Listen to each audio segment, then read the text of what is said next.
Всем привет!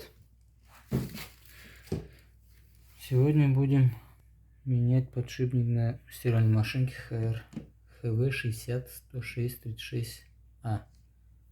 Вот он подшипник старый, гудит. 205 подшипник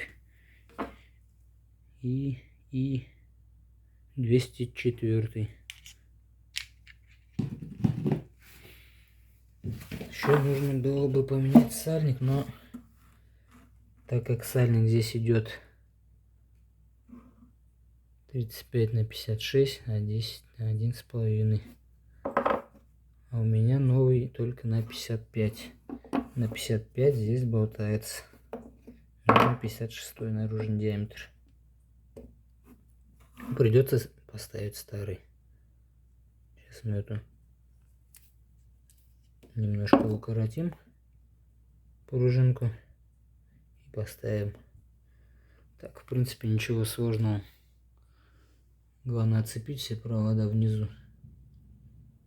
Двигатель сразу открутить. Патрубки.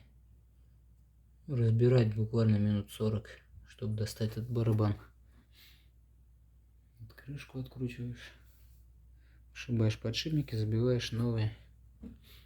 И в обратном порядке все собираешь. Все, пока. Всем удачи.